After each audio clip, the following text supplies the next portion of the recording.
اس کائنات میں سب سے افضل شخص کون ہے؟ سب سے اچھی ڈیوٹی کون سی ہے؟ سب سے سونی نوکری کون سی ہے؟ کہتے ہیں کہ فلاں نوکری بہت اچھی ہے، فلاں کاروبار بہت اچھا ہے، فلاں جگہ پیسہ بہت ہے، فلاں شعبے میں عزت بڑی ہے. لیکن آؤ حضور سے پوچھتے ہیں سب سے افضل کون ہے، سب سے اشرف کون ہے؟ تو میرے حضور نے فرمایا خیرکم من تعلم القرآن وعلمہ، تم میں سب سے افضل وہ ہے جو قرآن سیکھتا ہے اور اوروں کو سکھاتا ہے. سب سے اشرف، سب سے اچھی نوکری، سب سے اچھا کام، سب سے بہتر وظیفہ اس کا ہے جو قرآن خود بھی سیکھتا ہے اور اوروں کو بھی سکھاتا ہے. تو اس کتاب سے جڑ جاؤ، اس کتاب سے وابستگی اختیار کرو. جس رات کے دامن میں قرآن نازل ہو وہ رات تو افضل ہو، وہ رات تو 1000 مہینے سے اشرف ہو. اللہ اکبر. تو پھر مجھے بتاؤ کہ جو قرآن کو اپنی روح میں بسا لے، جو اپنے اعمال کو قرآن کی تعلیمات کے تابع کر دے، جو اپنے دنوں کو قرآن کے اجالوں میں گزارے، اپنی راتوں کو قرآن کی تلاوت میں بسر کرے، دن کی تنہائی میں اور رات کے اجالوں میں قرآن پڑھے، بتاؤ وہ کتنا اشرف ہوگا. اس لیے میرے اور آپ کے آقا و مولا نے فرمایا راتوں کی تنہائیوں میں اٹھ کے قرآن پڑھا کرو، اور قرآن پڑھتے ہوئے رویا کرو، اور اگر رونا نہ آئے تو رونے کی کوشش کیا کرو. کوشش کیا کرو، رقت پیدا ہو جائے تمہیں قرآن کی تلاوت کرتے کرتے.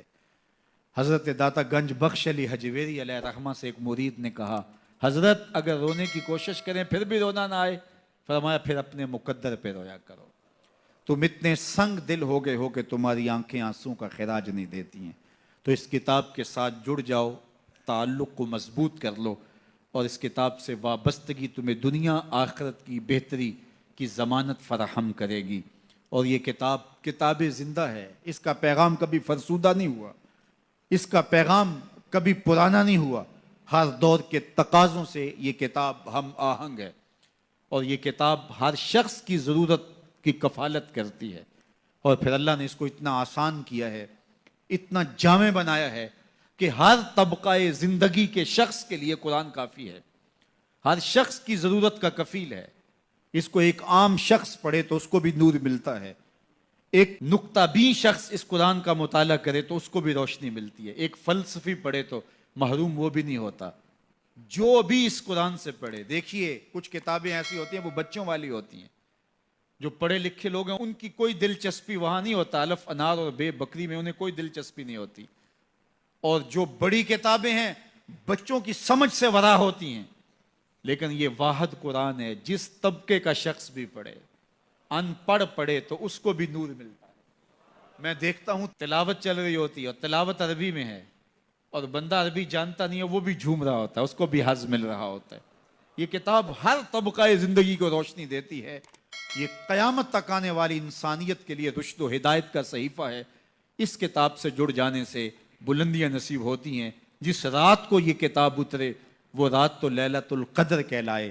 اور جو شخص اس کتاب سے وابستہ ہو جائے اور اس کتاب کو اپنی روحوں میں سمو لے، وہ ذی قدر کیوں نہیں ہوگا، وہ عزت کا مالک کیوں نہیں ہوگا، وہ شانوں اور عظمتوں کا مالک کیوں نہیں ہوگا.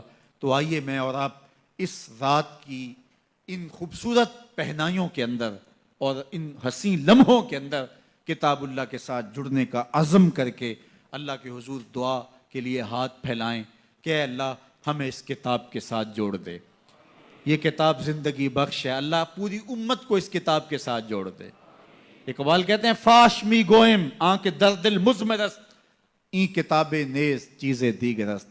جو میرے اندر چیز چھپی ہوئی ہے اس کو کھل کے اگر بتاؤں، یہ کتاب نہیں، یہ کوئی اور ہی شے ہے. یہ زندگی بدل شے ہے، یہ حیات ساز کتاب ہے، یہ زندگی کو روشنی اور اجالوں سے بھر دینے والی کتاب ہے، یہ پستیوں سے اٹھا کے بلندیوں تک پہنچانے والی کتاب ہے. اس کا حرف حرف روشنی ہے، اس کا لفظ لفظ اجالا ہے. یہ زندگی کو زندگی کا حقیقی نور دینے والی کتاب ہے. اس سے جڑنے والے کبھی محروم نہیں ہوتے، سرخرو اور سربلند ہوتے ہیں. اللہ ہمیں اس کتاب رحمت سے جڑنے کی اور جڑے رہنے کی توفیق عطا فرما، اور اس امت کو اس کتاب کے ساتھ وابستگی اللہ نصیب کرے.